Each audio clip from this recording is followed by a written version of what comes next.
Le Nigeria vient de rejoindre le BRICS. Même s'il n'est pas membre permanent, il est partenaire reconnu du BRICS.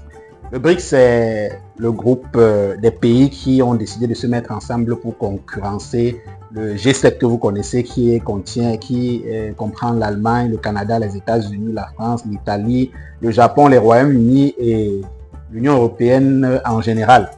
Donc, le BRICS, qui lui regroupe 10 pays pour le moment, le Brésil, la Russie, l'Inde, la Chine, l'Afrique du Sud, l'Iran, l'Égypte, les Émirats arabes unis, l'Éthiopie et l'Indonésie. De nos jours, le Nigeria vient de devenir partenaire du BRICS. Avec 237 millions d'habitants, le Nigeria aujourd'hui est dressé en acteur majeur, très important et clé pour le BRICS. On en parle après le jingle.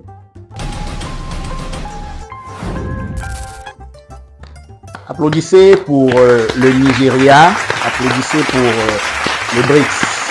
Applaudissez, applaudissez. Ça, c'est l'ordre mondial qui est en train de se voir changer. Il faut bien qu'à un moment, il y ait de la concurrence et qu'il faut bien que dans un moment, des personnes puissent dire non à ceux qui pensaient qu'ils détenaient le monde. Le G7 faisait la loi dans tout le monde entier.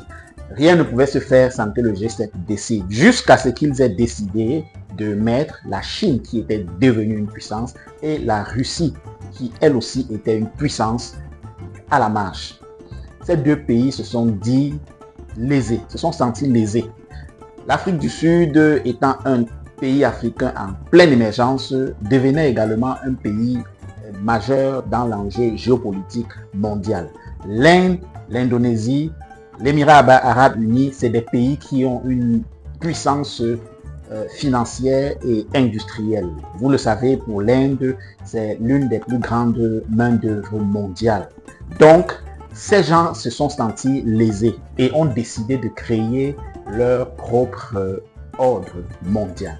De ne pas toujours suivre ce qu'imposaient les Américains. Vous savez que les Américains sont très forts pour imposer et les Américains pensent que le monde entier ne doit faire que comme eux ils veulent. Dernièrement, ça fait 2 jours ou un jour, on va dire ça comme ça, que Donald Trump a été investi et vous voyez comment du coup le jour de son investiture, il prend des décisions qui concernent tout le monde entier, qui ne le concernent pas seulement les États-Unis, mais qui concernent tout le monde entier. Le Nigeria vient d'adhérer au BRICS en tant que partenaire. C'est une phase à la croissance pour finir par devenir membre permanent du BRICS.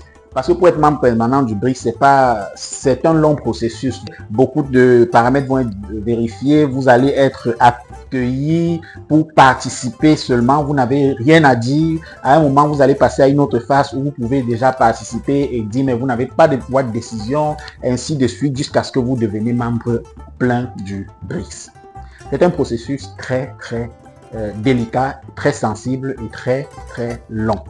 Mais bravo au Nigeria qui est évolué et qui arrive finalement à cette étape. On va dire bravo pour l'Afrique en général. Ça va faire un autre pays africain qui entre dans le BRICS. Ça montre aussi que ces BRICS prennent en considération le côté africain.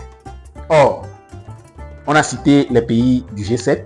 Vous n'avez entendu aucun pays africain. Donc, eux, ils pensent que l'Afrique, c'est un petit village au coin du monde qui ne doit rien dire, qui n'a pas son mot à dire. Alors, c'est une bonne initiative que le BRICS ait décidé de remettre les choses et de rééquilibrer l'ordre mondial. Mais il y a quelque chose qu'il faut signaler, c'est que les relations internationales sont très délicates. Avec l'arrivée de Donald Trump au pouvoir, il y a quelques jours, Donald Trump, vous le savez, est un fervent proche et fanatique silencieux de Vladimir Poutine. Et Vladimir Poutine lui aussi admire beaucoup Donald Trump. C'est deux personnes qui sont très admiratives l'une de l'autre. Et on sait tous, même les chamans l'ont prédit, dans l'une de nos vidéos nous l'avons dit, Donald Trump va se rapprocher de Vladimir Poutine. Et Vladimir Poutine étant dans le BRICS, Donald Trump étant dans le G7, vous voyez que ça va un peu attiser la tension parce que la Chine se retrouve au milieu. La Chine, c'est un partenaire privilégié du BRICS, donc de la Russie. La Russie étant exclue totalement de toute autre entité internationale dans laquelle se retrouvent les États-Unis. Je vous rappelle que Vladimir Poutine est même a un mandat d'arrêt émis par, je vais dire, les États-Unis, parce que c'est les États-Unis qui décident au niveau de l'ONU. Donc, est-ce que ça ne va pas jouer de façon très, très dangereuse contre la Chine? Comme l'ont prédit les chamans, la Chine va se sentir lésée et va se braquer, ce qui va tendre les relations internationales et peut-être frôler de temps en temps une troisième guerre mondiale. On va encourager le fait que le Nigeria soit enfin membre partenaire du BRICS. On va encourager ce fait parce que c'est un pays africain qui vient également dans le BRICS. Et on va encourager cela parce que, au moins là, les pays africains sont compris. Rappelons que l'Afrique demande encore des sièges permanents à l'ONU, mais ne sont pas écoutés. À chaque session, on en parle. À chaque session, on dit que oui, c'est important. À chaque session, on reconnaît. À chaque session, voilà. Mais jamais on a acté. Or, entre-temps, de l'autre côté, il y a le BRICS qui prend de l'ampleur et qui considère les Africains. Dites-nous ce que vous en pensez en commentaire. Est-ce que c'est une bonne chose? Est-ce que vous pensez que le BRICS pourra renverser l'ordre mondial et prendre le dessus du monde afin de rééquilibrer les pouvoirs de décision? Parce que ceux-là, les BRICS, pensent que tous les pays, quelle que soit leur grandeur, tous les pôles devraient pouvoir donner leur mot dans la gestion du monde entier. Nous attendons de vous lire et en attendant, nous allons vous dire à bientôt.